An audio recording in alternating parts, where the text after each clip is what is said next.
Hey guys, it's your boy Easy, and on today's episode of Easy's Garage, I'm going to show you how to do an oil change on a Royal Enfield Himalayan 450.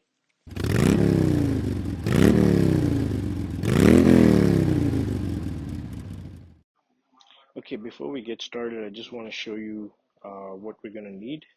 So you're going to need some new engine oil, obviously. I got this Castrol Power One 10W40 weight. I've got 3 bottles of these, 3 liters.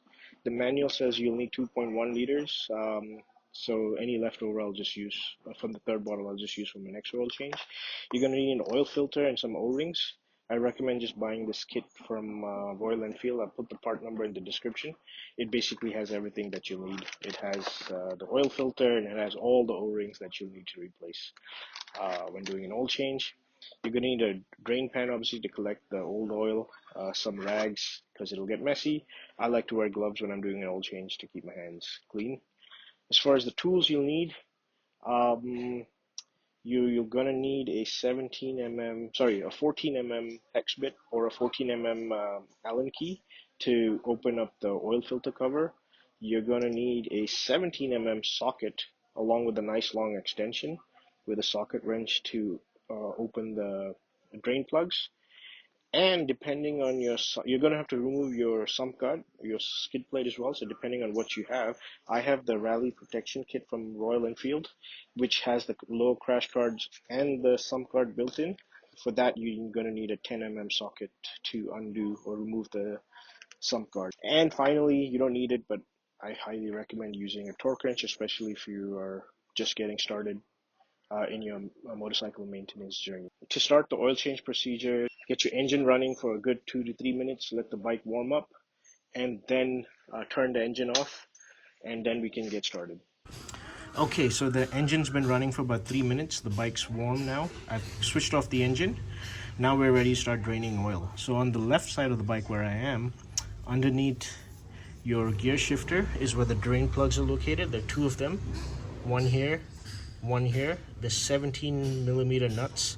So you're gonna need your 17 mm socket attached to a nice long extension and your socket wrench, and it won't be difficult to reach. Okay, so keep your drain pan ready, wear your gloves, and let me go ahead and get these drain plugs out.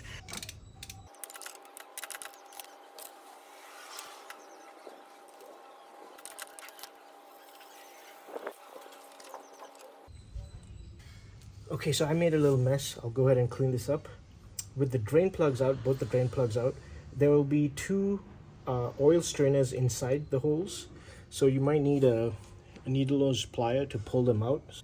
And once you pull them out, some more oil will drain out. And this is what the oil strainer looks like. I've already pulled out the other one. So let me just place it here. So you can see these are the 2 oil strainers. These are the 2 drain plugs. Okay, so I cleaned these oil strainers with just some air, with an air compressor. I gave these drain plugs a nice clean and wipe as well. And I've put new O-rings on the drain plugs as well as on the strainers. These are the old ones that I'm going to throw away. I coated these O-rings in some fresh engine oil before putting them on. And this area, the oil is fully drained. I've given it a nice wipe, and now I'm ready to start putting the strainers back in and then the drain plugs.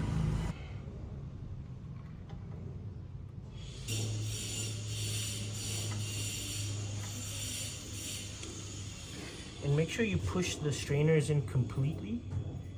And now we're ready to put the drain plugs.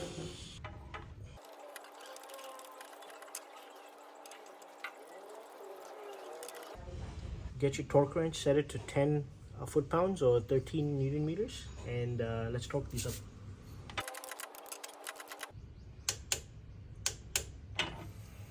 Okay, and we're done. Now moving to the right side of the bike, we're gonna remove this oil filter cover. So again, get your 14 mm hex bit or your 14 mm Allen key.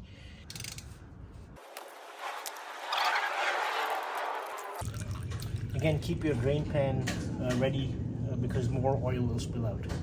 There'll be an O-ring here. Get that out and throw it away. We won't need this. We have a new one in the kit. Make sure not to lose the spring in here. And let's take this oil filter out. And we can throw this away. We'll put a new filter in. Okay, so I've given this area a nice wipe. It's clean now. I got my fresh oil filter from the kit. I'm gonna insert it fully.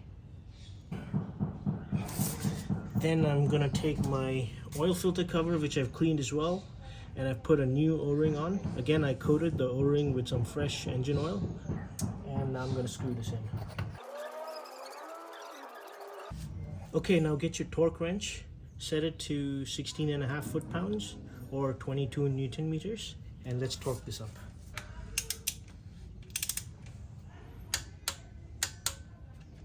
And that's it. Give it a nice wipe again. Okay, so we're gonna fill engine oil now. So remove this filler cap, and we're gonna pour engine oil from here until it appears in the sight glass. There are two markings here. I don't know if you can see it. There's a min mark and there's a max mark. So keep pouring until the engine oil appears between these two markings, but closer to the max marking.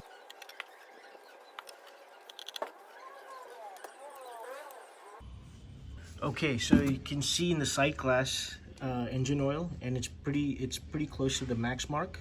I only managed to pour about 1 2/3 bottle. I still have a third of the second bottle left. But now I'm going to start the engine and let it idle for about 2 minutes, and then I'm going to stop the engine. Okay, so the bike's been idling for 2 minutes. I just turned off the engine. Just check for any leaks, especially the drain plug area. There should be no leaks. Check your oil filter cover area as well for no leaks, and let the bike rest for about a minute before checking the engine oil again. Okay, so after the bike's rested for about a minute, you should see the side glass. There should be no more engine oil again because all the oil is settled. So now we're going to top this up again until it hits close to the max mark, but between the min and max mark. Okay, so I filled up oil until it reached close to the max mark, but still slightly below the max mark. And I had to use up almost exactly 2.1 liters, a little bit more than 2 bottles. And now I'm gonna put the filler cap back on. I replaced the O-ring. The O-ring is part of the oil change kit. Here's my old O-ring. And what I did was I coated the new O-ring in some engine oil, fresh engine oil, before putting it on. And now just put the filler cap back on. And that's how you do an oil change on a Royal Enfield Himalayan 450. Hope you guys liked this video. If you did, hit the like and subscribe button. Until next time, it's your boy Easy signing out. Take care, guys.